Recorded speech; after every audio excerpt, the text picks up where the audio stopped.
Oman সাগর দাপিয়ে বেড়াচ্ছে Russia, চীন, ইরানের নৌবহর।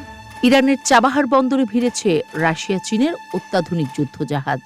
দেখাচ্ছে নানা কসরত, কিভাবে এক লহমায় শত্রুর দুর্গ ভেঙে ফেলে সমুদ্র সীমা জয় করা যায়, চলছে তার মহড়া। 2019 সাল থেকে শুরু হওয়া এই ত্রিদেশীয় যৌথ মহড়া এবার পঞ্চমবারের মতো অনুষ্ঠিত হচ্ছে। তবে চলমান পরিস্থিতি বিবেচনা করে একে সাধারণ বার্ষিক মহড়া হিসেবে দেখতে নারাজ বিশ্লেষকরা। আল জাজিরার বিশ্লেষণ অনুযায়ী ইরান, রাশিয়া, চীনের ইরানের চাবাহার বন্দরে যৌথ মহড়া যুক্তরাষ্ট্রকে একরকম কড়া বার্তা প্রদান। এই যৌথ সামরিক মহড়াটি এমন সময় অনুষ্ঠিত হল যখন যুক্তরাষ্ট্রের প্রেসিডেন্ট ডোনাল্ড ট্রাম্প ইরানকে পারমাণবিক কর্মসূচির বিরুদ্ধে কঠোর পদক্ষেপের হুঁশিয়ারি দিয়েছেন। অন্যদিকে ইউক্রেন যুদ্ধ নিয়ে পশ্চিমা বিশ্বের সাথে দ্বন্দ্ব চলছে রাশিয়ার।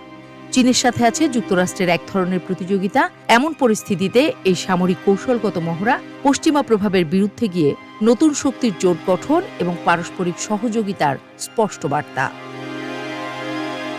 সামরিক মহড়া বিশ্লেষণ করে আল জাজিরা বলছে, ত্রিদেশীয় এই মহড়াটি শুধু সামরিক মহড়ার বা সামরিক কার্যকলাপেই সীমাবদ্ধ নয়, বরং এর সাথে রাজনৈতিক এবং অর্থনৈতিক স্বার্থও জড়িত। এছাড়া পশ্চিমাদের আরোপ করা নিষেধাজ্ঞার বিরুদ্ধে গিয়ে নিজেদের সামরিক সহযোগিতা এবং বাধা অতিক্রমে সাহায্য করাও এই মহড়ার উদ্দেশ্য। এদিকে মহড়ার মাধ্যমে ইরান স্পষ্ট জানিয়ে দিল যে তারা একা নয়, বরং তার সাথে আছে বিশ্বের সেরা দুই পরাশক্তি। এদিকে মহড়ার স্থানটিও কৌশলগতভাবে বিশেষ বার্তা প্রদান করে। ভৌগোলিক এবং রাজনৈতিকভাবে চাবাহার বন্দর বেশ গুরুত্বপূর্ণ।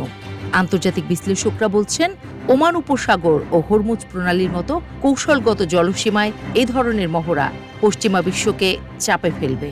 বিশ্বের প্রায় 1/4 তেল এই অঞ্চল দিয়ে পরিবহন হয়। ফলে অঞ্চলটিতে প্রভাব হারালে তা মাথা ব্যথার কারণ হয়ে দাঁড়াবে যুক্তরাষ্ট্রের জন্য বলে ধারণা করা হচ্ছে। ইরান এবং চীনের মধ্যে 25 বছরের চুক্তি এবং ইরান ও রাশিয়ার মধ্যে 20 বছরের দীর্ঘমেয়াদী চুক্তি রয়েছে। চুক্তির মধ্যে রয়েছে কিছু সামরিক, গোয়েন্দা নিরাপত্তা সংক্রান্ত বিষয় আশয়। এছাড়াও আন্তর্জাতিক নিরাপত্তা বিষয়ক বিশ্লেষক আরেফ দেহগানদার আল জাজিরার সাথে একটি সাক্ষাৎকারে বলেন যে ইরান, চীন এবং রাশিয়ার মধ্যে যৌথ মহড়া অনুষ্ঠিত করার জন্য চাবাহার বন্দরটি বেছে নেওয়া হয়েছে এই অঞ্চলের ভূরাজনৈতিক গুরুত্বের কারণে।